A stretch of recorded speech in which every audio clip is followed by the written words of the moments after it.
beautiful people. Today, I'm excited to introduce my next guest, Olena Gisys. Olena is a certified hypnotherapist trained by the world renowned Marisa Peer in her award winning Rapid Transformational Therapy or RTT method. She also went through the Wayfinder coach training with Dr. Martha Beck, named one of the smartest women by Oprah. Through the power of hypnotherapy, mind reprogramming, and NLP tools, Olena works directly with the subconscious mind to help her clients overcome a number of challenges, including imposter syndrome, feelings of unworthiness and not good enoughness, procrastination, anxiety, addictions, and fears. Olena, welcome to the show. Thank you for having me. I'm excited to have this conversation. Me too. So let's start with the definition of hypnosis. What it is exactly and how it works on the brain. It's a great question, and I love it because I think there's a lot of confusion between what is hypnosis and what is hypnotherapy. So I want to start by discerning between the two. So Mhm. hypnosis is a state, and hypnotherapy is what is being done to you while you're in a state of hypnosis. So what is hypnosis? I know there's a lot of misconceptions and, some woo-woo things that people think that hypnosis does to you and your brain, and that hypnotherapists can take a full control of you while you're in a state of hypnosis. But essentially what it is, it's a meditative state. It's a relaxation of the mind. So we operate from two minds, conscious mind and subconscious mind. So in a state of hypnosis, what happens is our conscious mind relaxes and our subconscious mind comes to the driver's seat. And subconscious mind is where all of our memories, feelings, and beliefs reside from the past. And if you're familiar with Dr. Joe Dispenza, he talks a lot about how by the age of 35, we essentially become a set of those beliefs, habits that are established, and our subconscious mind starts ruling our lives without us even knowing it. While only 5%, that conscious mind that we still control, is what we think. We make the decisions, we think certain thoughts, but the reality is our thoughts often think us. That's fascinating. And it's great to hear that apparently there is an access to this subconscious mind Mhm. window. How does it help exactly? So, what's a person Mhm. who would be willing to do a hypnosis session? What sort of problems they face and how hypnosis can help them precisely? Mhm. So, going back a little bit to how it works. So, we operate right now in our awake state in beta brainwaves. Yeah. So, it's a faster brainwave frequency. So, when we go into hypnosis, when our mind relaxes, we go into this alpha state or pre Yeah. sleep state.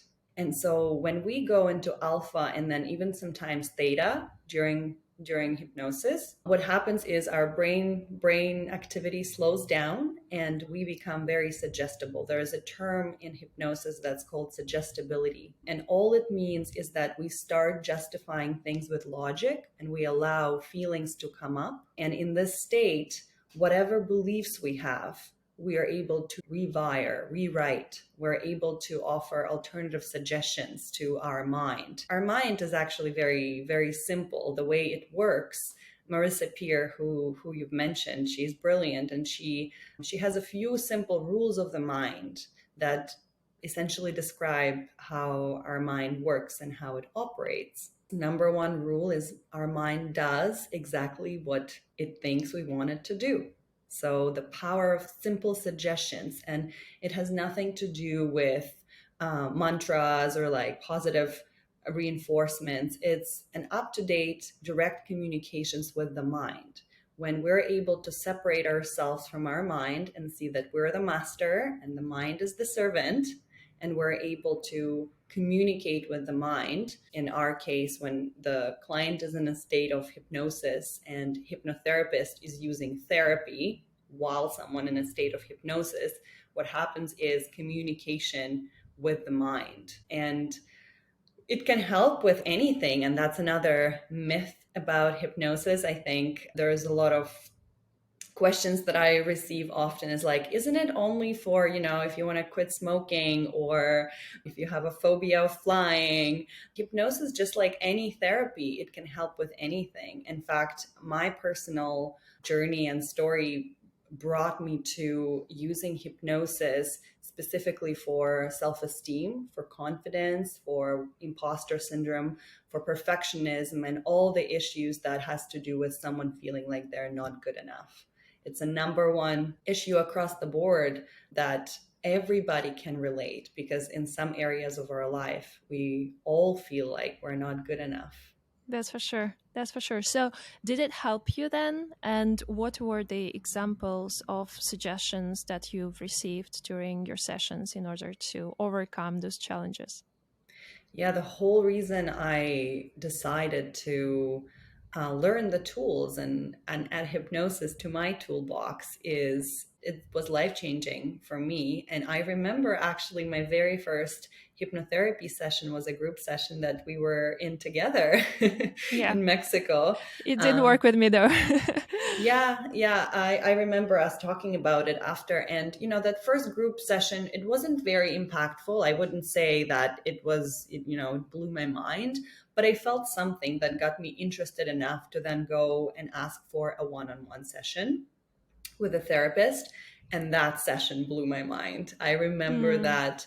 And I've tried a lot of healing modalities on my journey, like from mindfulness and meditation, simple tools like breathing and breath work, to traditional therapy, behavioral therapy, gestalt therapy, to plant medicine. So I had a range of tools that I've already used by then. So hypnosis I was like, whatever, I'll try it. I'll try anything.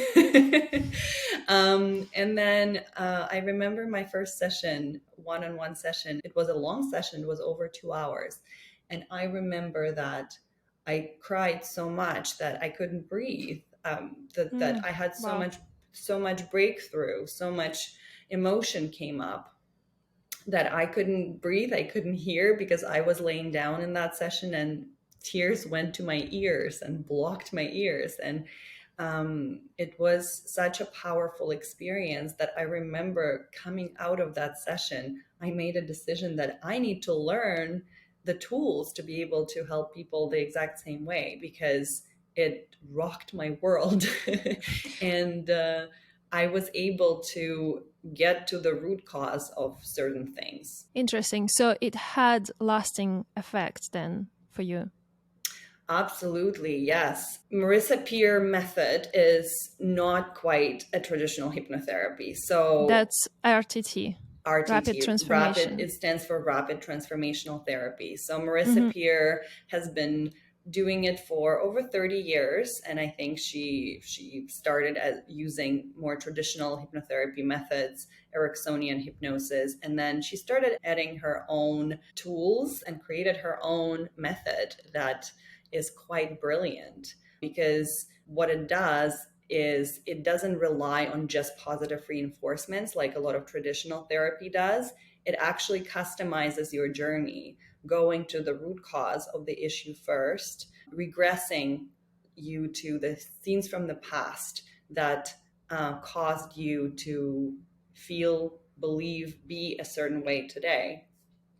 And then this is actually where breakthroughs happen. And I recently shared a story of how I, for example, had a massive fear of being on camera, showing up, and I couldn't figure it out. And I know everybody has a fear of public speaking, or it's a hardwired survival fear that most people have.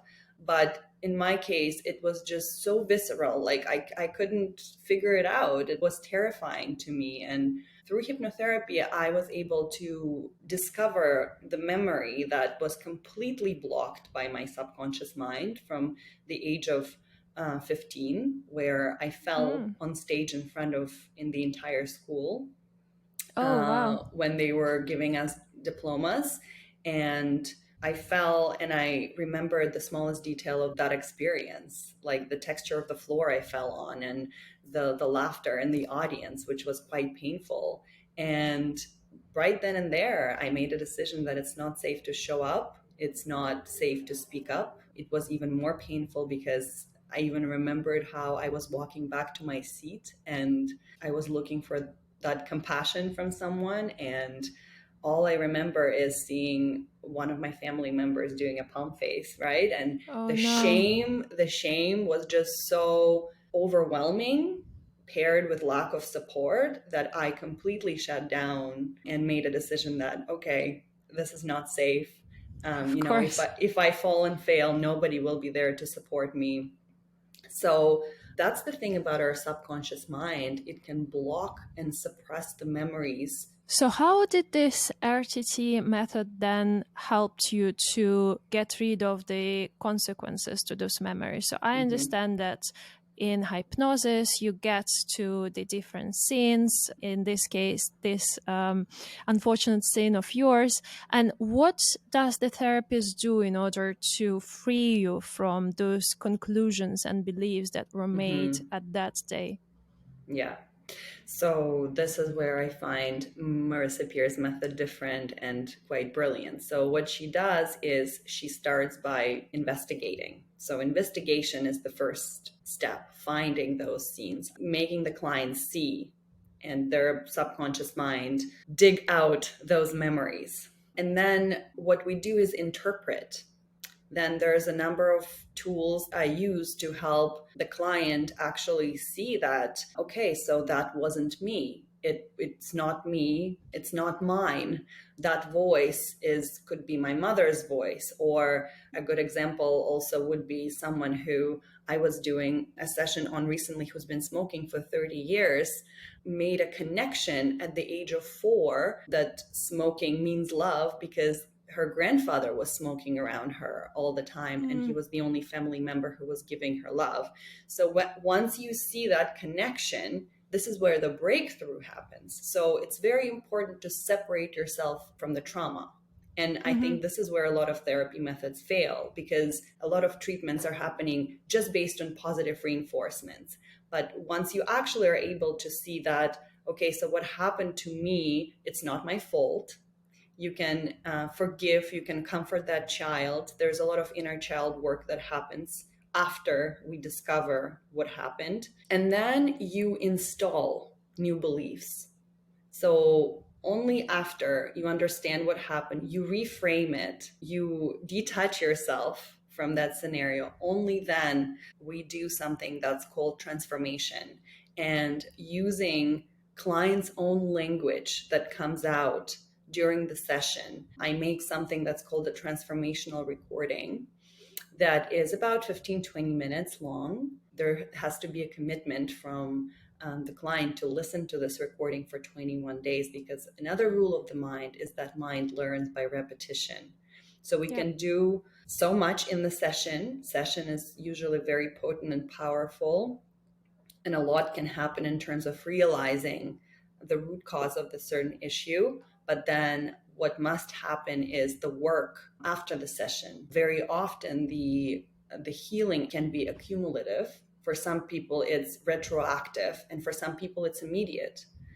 Mm, So in case of my patient, she who was smoking for 30 years, she immediately cut out smoking. And yes, mm. sometimes you have the urge, but for some people, you really have to listen and reinforce those things because we're thinking the same thoughts for years, and then in one session, it can rock our world, and then we have to continue reinforcing the new belief system in order for it to really stay true. Certainly. It's super interesting and a fascinating story of your client who quit smoking so fast.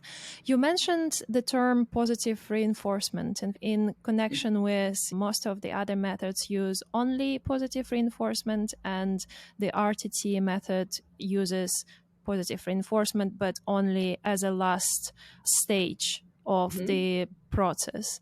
Could you tell us more what positive reinforcement means exactly so that the listeners understand what we are talking about?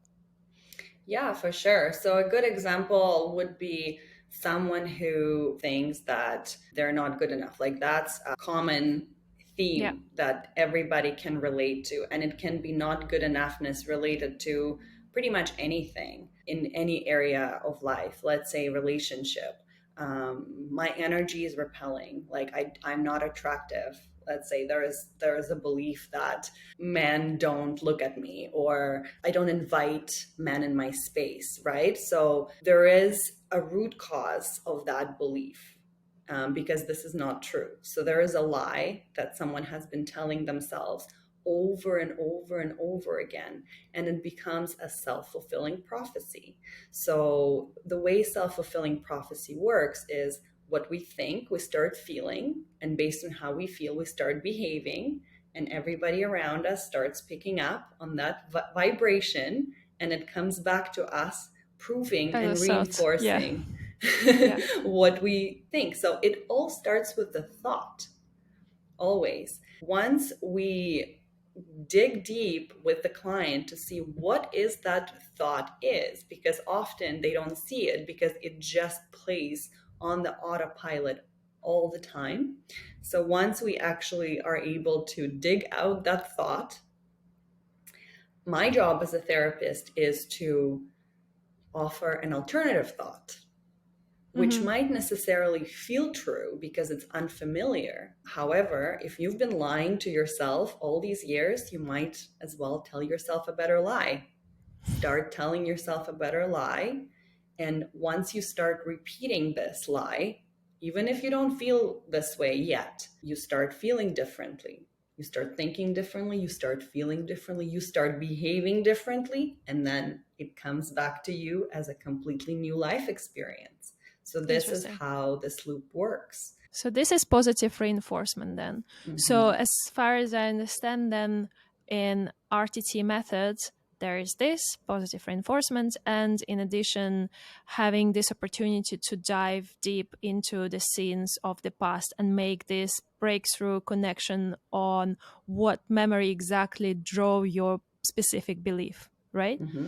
Exactly. So the question now is, what if you just don't remember those things? And I mean, granted, it depends a lot on the therapist and how well they're able to put you in this state that your mind is relaxed and more capable of retrieving certain memories. But just speaking from my experience, because you mentioned this session and I didn't feel anything. And yes, it was suggested for us to go back into the mind and recover certain experiences or memories that would be associated with our problem. Now, I was there sitting and I was like, well, I have no idea. Maybe, well, this is the first memory that comes to mind. Let me try to connect it somehow. But Mm-hmm. how does it work with all the people? Is it easy to retrieve those memories or not? I would say that everybody can be hypnotized, first of all. It's Mm. except for people who are dragged into a session, everybody who wants to be hypnotized. So if someone is pushing their partner or their child or their parent to, you go get hypnotized because I want you to, it's not going to work. Whoever comes to the therapist has to be committed to change and has So you to actually take responsibility for your own personal change. It's not like it's a absolutely, magical pill.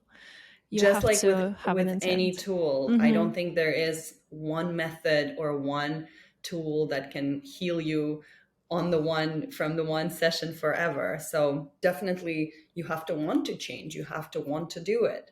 And then some people have a more rigid mind or more controlled mind. In these cases, what I suggest is I would send someone home with a recording that I make for them to relax and get used to what it feels like to relax your mind for a few weeks.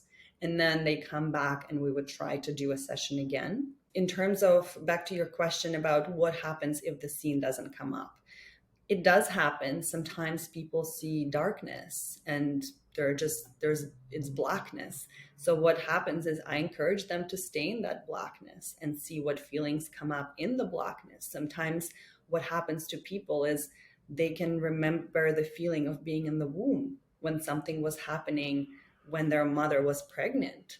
And that could Interesting. also be an experience that they can't remember, but their body remembers, their mind remembers, and it brings that up for a reason. And sometimes people just start crying by being in the darkness and feeling alone, feeling abandoned. The most important thing I want to bring out during the sessions is the feeling. It's not the memory that's important, it's the feeling. What do you feel while being in that experience? There are a number of methods. If we can't regress someone to a particular memory related to a particular issue, for example, a lot of people who have eating disorder issues, it often comes up from that age, like early age of how does your mom feed you when you cry? Is there, an immediate impulse to put something in your mouth just so you stop crying, right? So some memories you just can't remember, but the feeling can come up. So in some cases, when my client can't remember a specific memory, what we can do is just go to your inner child in the room where you lived. So there is one of the tools we're using called child in the room.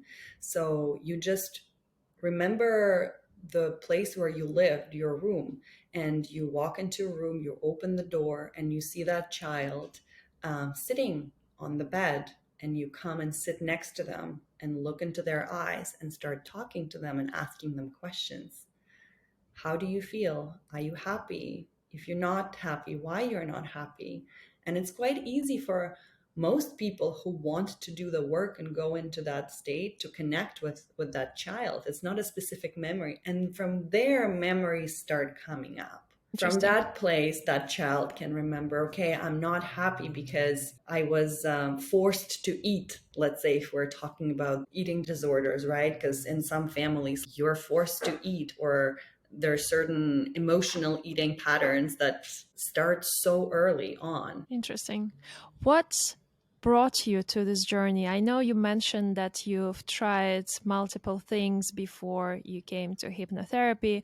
Was it driven by your desire to actually, solve some complexes or psychological challenges that you had before, or was there any other driver? Anyone who goes into healing as a healer starts on their own healing journey. And I'm Of course. sure you know that as well. I saw that you are embarking on an exciting journey as a coach as well, and this is how it also started for me. It all started with a super critical mom. Mm-hmm. I think I had a pretty good childhood overall, but emotionally there was a lot of criticism, a lot of comparisons, and I have to say that I see it as a blessing now. I didn't only come to the point of forgiveness towards my mom. I'm actually grateful. I think I've transcended it, and that's the whole journey of seeing that exactly because I've experienced all that pain and suffering as a child, as a teenager, it brought me to do all this work and now be able to see and feel what others are going through and help them to go through similar experiences. Because I had a lot of anger, a lot of resentment, a lot of fighting with my mom, and with my dad too, and blaming them for some of the issues that I had to go through, and mostly low self-esteem, confidence issues, feeling of not good enoughness, constant comparison of myself to other women. All the Um, package. the package, yes. But we all come with a package. That's the thing. There's nobody is perfect. And I think our natural instinct is to start blaming, and that's normal. It's the first stage to start blaming, be angry, resentful. A lot of people stop any communication with their family, and I had that period. I had to put strong boundaries while I was doing the work. But then what happened is, the more I started doing this, the more I started realizing that these triggers are my treasures. If I go right into the eye of the storm and really sit with that discomfort and that pain and start seeing that actually she has a lot of unhealed trauma, and that I feel compassionate now Hmm. towards Of course. that. It's not her who was doing this to me. She was a 21-year-old child when she had me. She didn't Yeah. know how to love me differently. And I'm not Yeah. saying love me better. She didn't know how to love me differently because that's the only type of love that she knew how to give me. That's super inspirational. Thank you so much for sharing your story. And I like how you mentioned that no one is perfect, and it's unrealistic to believe that it is possible to really solve all of your problems and become, somewhere there perfect and not needing to do anything else. Life is an ongoing and continuous journey, and all the traumas that happen to us normally lead us to more discoveries, to deeper work, to really realizing your full potential. So it's really inspirational to see that you are doing this precisely. As we are moving towards the end, is there anything else that you would like to share with our listeners? What I would say to anybody who is on the healing journey is to be compassionate towards themselves. I personally put a lot of pressure on myself, exactly when I was telling you that I was trying it all because I was like, I want to get rid of this suffering. And once you embark on this journey, there's no way back. Once you become aware and you start seeing things, it becomes almost, I don't want to say it's a good addiction, right? But it's peeling the layers is a never ending process. So, but what I do want to say is that if something is causing you emotional suffering or discomfort, take the time to investigate it instead of numbing it or ignoring it. Because, as I said, there's a lot of treasures in that suffering, in that discomfort. And I don't know who said it, but you might have heard this saying that pain is inevitable, but suffering is optional. A lot of our suffering comes from our thoughts. 95% of our suffering comes from our thoughts because That's very true. wh- what is pain, right? Like, yeah, if you're giving birth to someone or cut your finger, that's one type of pain. But if we look at where all of our suffering comes from, it comes from the meaning we attach to things. So Exactly.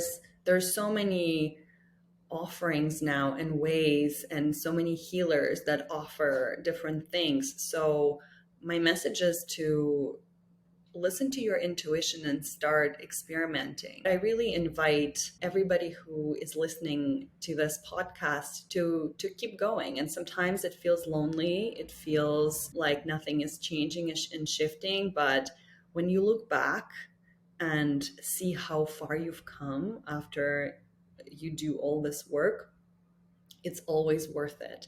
And people around you start changing too. Like now, looking at how my parents are changing, how they started treating me differently, how they talk to me. It's all because of the work that I've been doing. Because when I wanted them to change and treat me differently and was needy about it and was fighting with them about it, nothing was happening. But when I relaxed and surrendered and just focused on my own journey, it's energy, they can feel it.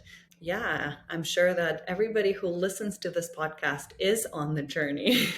So, yeah, keep going and see what modalities resonate with you and try it because, one day you'll look back and you'll be so grateful that you did. Thank you so much, Olena. And I will put the information about you to the show description so that whoever is interested can find further details about hypnotherapy and RTT method in particular. Thank you so much for joining. It was such an amazing and interesting conversation. All the best. Yeah, Thank it was you. a pleasure as well.